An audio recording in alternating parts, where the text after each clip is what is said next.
Hello and welcome to another episode of dearkev on Stage, the show where I give you the best, worst advice on the planet. As always, you can send your questions to dearkev at kevonstage.com, where you will remain anonymous. Remain. That's how you say remain. Just forget it. Let's get to the first question. Dear Kev, one night I was tired from a very long day at work. I didn't shower before bed and my fiancé laid down on me and was like, musty. I'm a very clean person. That day just happened to be a rough day. Well, a few days later, he's in the shower and gets out and put his dirty underwear he wore all day and for who knows how long back on his clean body. I was beyond shocked. Flabbergasted would be more like it. How dare he question me about being tired and not showering when he puts dirty drawers back on a freshly showered body. I questioned him about the absurd behavior, and his explanation was incoherent and less than flimsy. This is a grown adult man. We've been living together for 4 months. How long has he been doing this? He didn't put the dirty clothes back on, only the dirty underwear left laying in the floor. Having an off night and being too tired to shower is a completely different thing than routinely wearing dirty drawers. What do I do about him wearing dirty underwear and thinking it's normal? The key word here is fiancé. Here's what you do. You don't make him your husband. Listen, my children, very young, when they were younger, they just was like, bro, draws is draws. And I'm talking about these smell like hot butt. And they would literally go in there, in their drawers, take a shower, put the same drawers back on. They come in the room like, weren't you wearing red underwear? But you was dirty. Now I'm clean. But your underwear is dirty. But my body's clean. But you got that don't feel weird to you? It don't feel hot? Them drawers, you got to put cool drawers on. You can't put hot drawers back on. They already got pre-butt smell in them. You got pre-butt drawers on. Listen, you're absolutely right. Who among us hasn't been a little musty at bed? You feel like, hey, man, I got to take a shower, but also I'm already laying down. You ever wonder if your bed is like, I know she ain't finna get in this bed musty. I know that. Oh, wow, she just gonna lay up in this bed musty? It be your own people. Your bed probably be thinking about that. But I do that from time to time. I usually take myself a shower. But some days I don't take myself a shower. My wife, bless her heart, she always take herself a shower. It don't matter how tired she is. She always going to be clean. But me, oh Lord, no. I'll be up in there like, nah, man, tomorrow, though. I'll be clean tomorrow. He understands me. But as far as your boyfriend goes, if he's taking dirty drawers off, and then putting them back on, there's no telling what else he's doing. You know he put stuff in the hamper, walk by it like, I'm finna wear that again. And once something touches the hamper, it's dirty forever. Or at least until it gets laundrified. So you got to break it off with him. You got to give the ring back. And when he says why, he said, man, your butt stinks. He'll know what you mean. Next question. I sing with a local gospel group one Sunday afternoon, we had an engagement where we needed to use a keyboard player that is not with our group. The way they had the church set up, I ended up standing right in front of him with all the glorious blessedness God and cornbread has bestowed upon me, right in his face. He introduced himself after service, and needless to say, after that evening, he friend requested me on Facebook. We conversed, and I found out he's a very talented, intelligent, funny, and good-looking minister. But he's the same height as me, 5'5", and I outweigh him by 50 pounds. And he's 10 years younger than me. It wouldn't be so bad because he has an old soul, but I do too. And sometimes the difference in maturity between men and women is like dog years. Physically, he's not even remotely close to my type. And I worry that right now I'm meeting the person he wants me to believe he is. But later that immaturity may show up. Should I continue to entertain this or should I leave this baby at the daycare? Signed, Sister Mother Missionary Big Mama. Oh, man. I'm 0 for 2 on the glasses drop. Listen, don't height and weight shame this man. Okay, enjoy your bigness to his littleness. Post him up. Y'all play love and basketball for your heart, and you take him down to the post and give him buckets. You understand me? Boo, boo. Ooh, got a baby in here. There's a mouse in the house. Post him up. It'll be fun. He'll be like, man, girl, you strong. I like that. Yeah, post that man up. Don't listen, man. Little guys need love too. Y'all be height shaming these little men. My dad is a tiny man. He's a tiny man. He plays saxophone too. He'd be like, doo doo doo doo doo doo doo doo doo doo doo doo doo doo doo. That's my dad. He's a little dude, man, but he's a great father, and he plays the sax. Let him love you. You should let him love you. Let him be the one to give you all the hope you love and need. Baby, good love and protection. Yeah, he can't protect you because he's tiny and you got to protect him if somebody comes in. But you could be like Regina King in The Watchmen. She was like, man, I got your back, baby boy. I love you. You understand me? Love that little baby. Okay, 5'5", 100 and nothing. Soaking wet, but full of love. You low-key called him ugly. I caught that. Physically, he's not even remotely close to my type. Y'all got to let ugly people in, man. Everybody's ugly when they're old. Once your skin starts sagging, it's like, oh, you probably used to be looking good, but ain't nobody that fine at 88. You're just like a sack of old skin. But your heart and your love is pristine condition. So let that little ugly baby love you. You understand me? Let him. Next question. Dear Kev, I don't like my mom. I never really have, and I don't have a good reason not to. My parents divorced when I was young, and my mom raised me as a single parent for many years. I don't speak to my father. We don't have much in common at all, and our conversations are always superficial. Our personalities never really mesh well together. She always thought I was weird and always disappointed that I wasn't more like her. I never wanted to, and I never will be. I know that my mother loves me with all her heart, and it hurts her that we're distant, but I don't really care. She complains that I don't visit her enough. Why should I? I'm an adult, have a good job, my own place, and I just don't care to see her, even though she's only 15 minutes away. I only visit her once in a blue moon out of obligation, not because I really want to. I feel bad for the way I feel because it's not socially acceptable and it sounds harsh, but it's the truth. What am I supposed to do? I don't want to be phony. How can I build a relationship with someone I don't really care for? P.S. I love my mom and appreciate everything she's done for me in my life, but I feel like her expectations of a relationship are unrealistic, seeing as we are not and have never been very close. Here's the thing you got to understand. You don't have to like your mom. She did her job. She raised you. Don't talk to her no more. Listen, parents are just people who had unprotected sex. They don't mean they're great people. They're just people who had sex. That's all. Just because somebody is your parent don't mean they are cool or great, that they are loving. They're just horny and unprotected. They might not even wanted you. What do you think about that?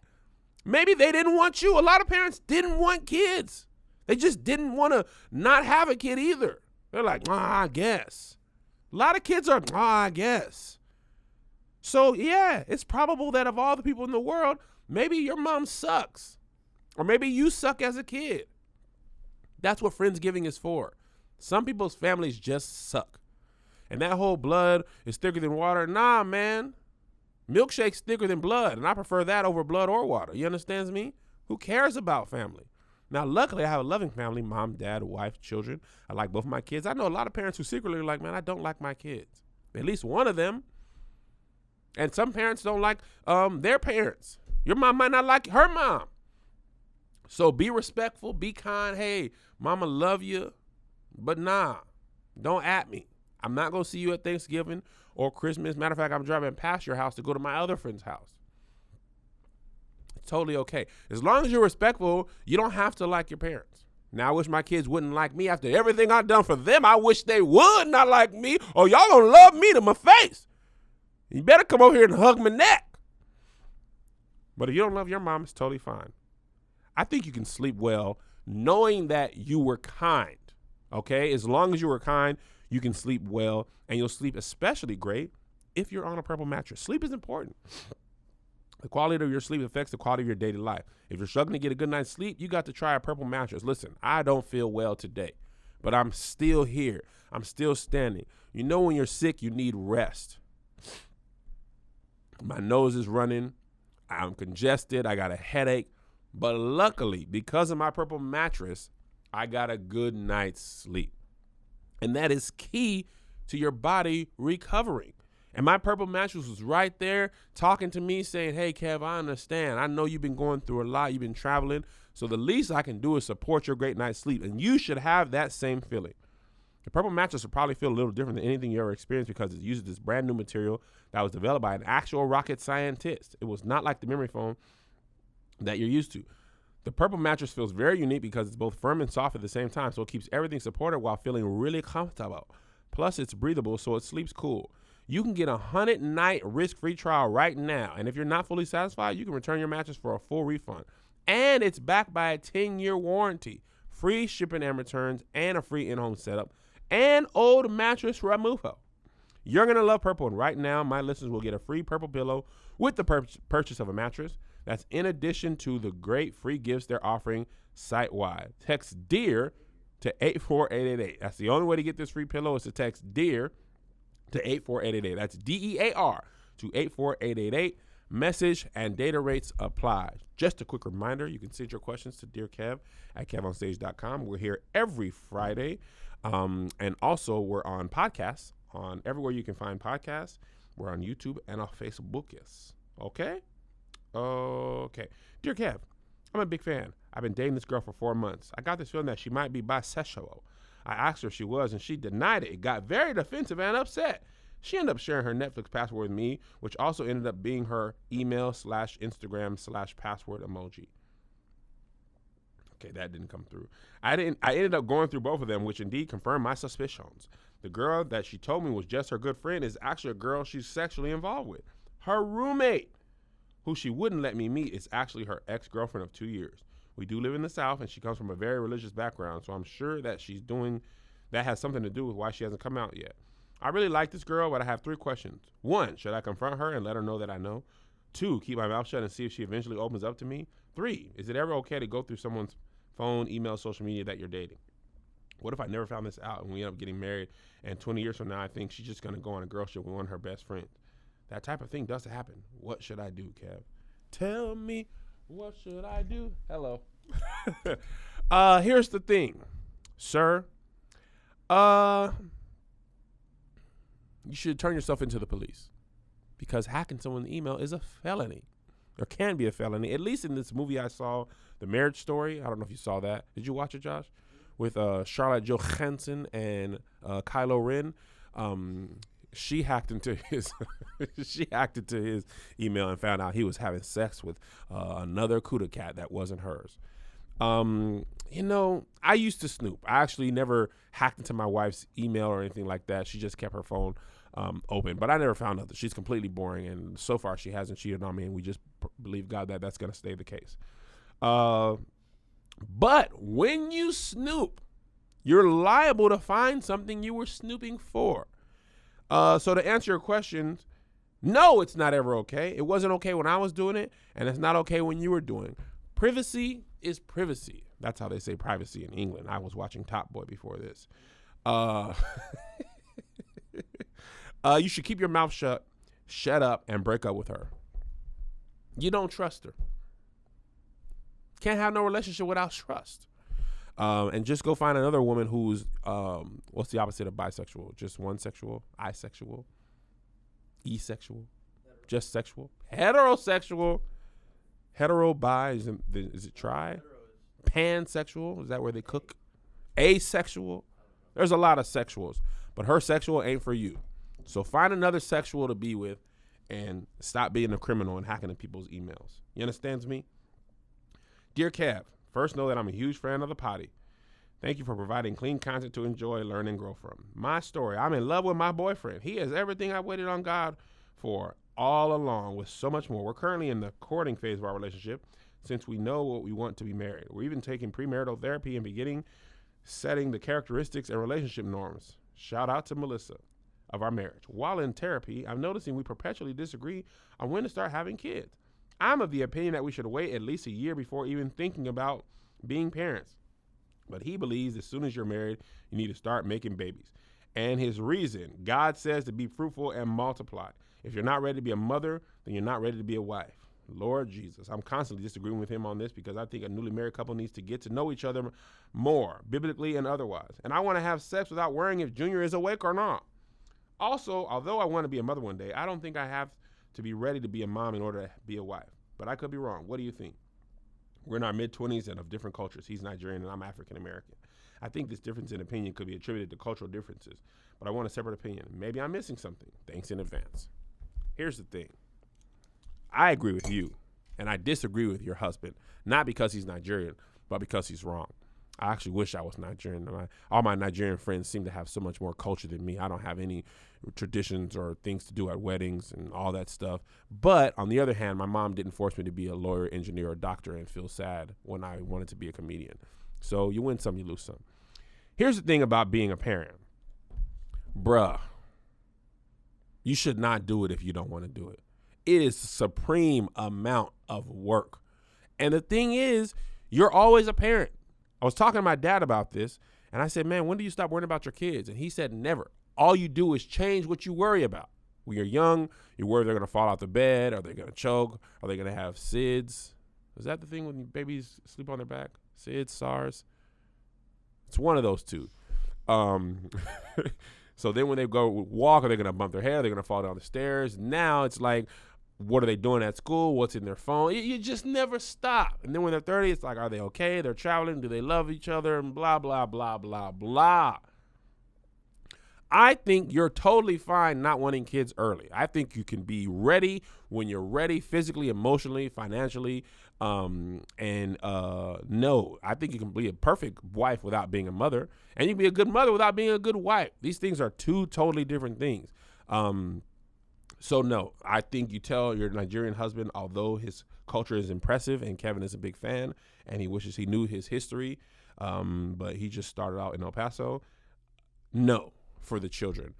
And here's the thing, man, you don't want to resent the kids. You end up having the kids for him, and then the kid comes out and the kid kind of sucks. And you're like, see, I didn't really want you. And the kid's like, man, I heard you. You're like, oh, my bad. I thought I was saying that in my head. And now your kid doesn't like you. And now it's like that lady who wrote earlier in the episode who said they don't like their mom. Now you're the mom.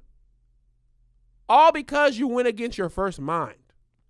Nay, I say unto thee, nay. Tell your husband to be, bruh, these is my ovaries and my eggs. And I ain't finna scramble them for you right away. I ain't finna bust them open. They're going to be safe and sound. Well, they're going to come out of my body once a month. You can't control that. But they're coming out of my body unhatched. You understand me? And then if he doesn't like it, tell him to marry somebody else. Or go back to Nigeria and find somebody. Don't tell him that. That's going to break y'all up. Oh, man, Kev, you are funny, boy. Ain't you? Hey, Kev. My husband is a big fan of yours. Too big. He frequently watches you and Doughboy, the Try Guys, and various other male relationships on YouTube. When I tell him about it, he gets offensive and says y'all are his friends.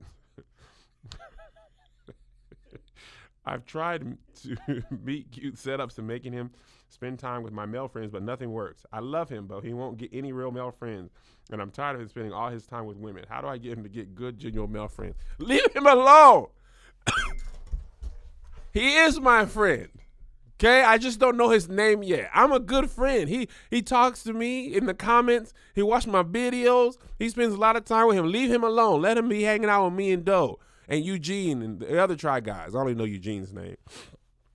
Leave him. He ain't doing nothing wrong. We're virtual friends. A lot of people feel like they know me because they watch my videos, and they're right. I am who I am on camera and off. So let him love me and be my friend. He don't need real friends. They're going to hurt him. I'm never going to hurt him. Doughboy's never going to hurt him. Well, Doughboy's fashion choices might hurt him. But other than that, no. But he's fine. Stop trying to control his whole life.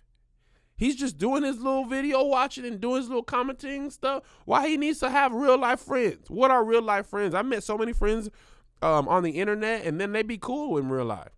And some of my friends in real life suck. And then I'm like, I don't want to be your friend. I'm going to be virtual friends with this person I never met because they're cool on Twitter. Y'all know some people you've been talking to online for a long time. You feel like you know them. That's me. All right? Enough. Ya basta. That's enough in Spanish, not the word ya bastard. It's kind of hard to meet new friends. It's a total skill. It's tough when you don't have that skill. But thankfully, Skillshare is the place for you. And Skillshare is an online learning community for the creator and all of us. They have thousands of classes in photography and creative writing, design, productivity, and more. Their classes are on demand, so you can learn at your own pace. Get inspired, join a class, and create something you'll love. I'm currently learning graphic design. I'm designing my next merch line because I learned how to design on Skillshare. Skillshare is working professionals taking their time to create for you to learn, and you can learn. You're never too young, you're never too old to learn a new skill. Right now, you can join the millions of students already learning on Skillshare and get 2 months free when you sign up at Skillshare.com/dear. That's 2 whole months of unlimited access to thousands of classes for free. Get started today by heading to Skillshare.com/dear to sign up. That's Skillshare.com/dear. Okay, dear Kev, earlier this year, my partner of 12 years, almost 5 years married, said he felt like he might be better off alone. So we're in the process of getting divorced. Long story short, he believes he may be aromantic and didn't want to keep promising me things that he won't deliver on, such as affection and spending quality time together and things like that. Though it was rough in the beginning, we've gotten to a good place as co-parents, and overall I'm feeling happy with the transition. My question is this: should I throw a divorce party to celebrate this new chapter in my life? I don't want to come off to my loved ones as a Real Housewives wannabe, but it feels like divorce is a major life transition just doesn't get any love. We throw parties when people die, but act like we can't talk about it when people get divorced. Fair. What do you think? Should I pop bottles to celebrate my ring popping off my finger? Yes. Do you remember in Brown Sugar when Tay Diggs was like, well, that didn't ting.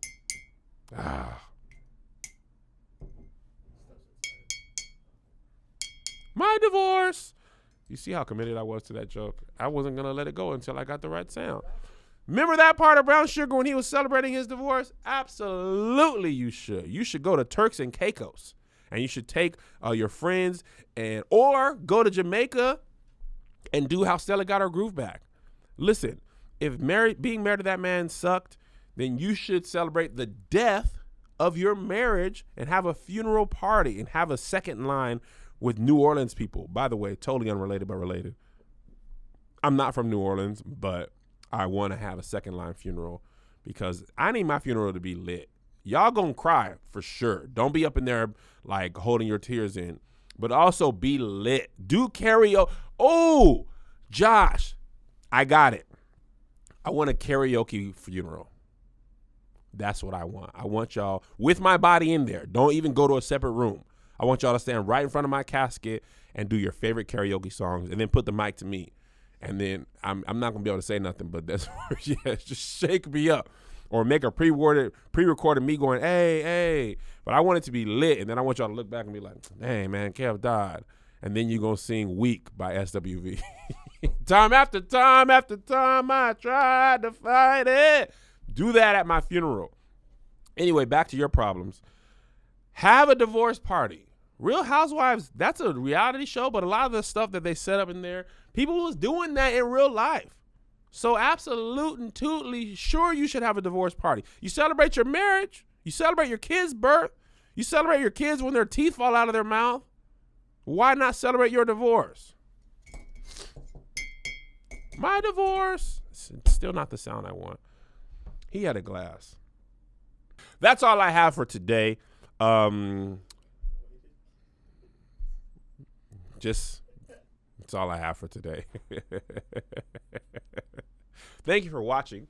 You guys are great. I'm here with you every Friday.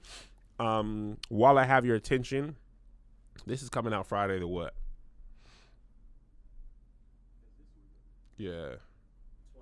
Friday the 20th. So Merry Christmas. The next time you see Dear Kev, Christmas will be over. I hope you get all the things you want. I hope that your kids are satisfied with the gifts that you give them. I hope your boss trips and falls because most people don't like their boss. We'll be here every Friday to make you laugh on YouTube, on Facebook. And also, if you want to support the content, you can join our Patreon, KevOnStage.com. Click on Patreon. Little's $5 a month. It helps us to make the better the content. Mics, we're upgrading our mic system here shortly because of our Patreon. We're moving into an office. Supposed to get the lease this week. Actually, by the time this airs, I might have signed it because this is in the future. I feel like Dr. Manhattan. I'm saying things in the past that might not be true in the future. And then they be trying to steal my powers. If you guys can't tell, I've been a lot of time watching The Watchmen over the last week. It's an amazing show. Regina King deserves an Oscar, and I know you don't get Oscars for television, but yeah, I said what I said. Anyway, that's enough talking for me. Bye.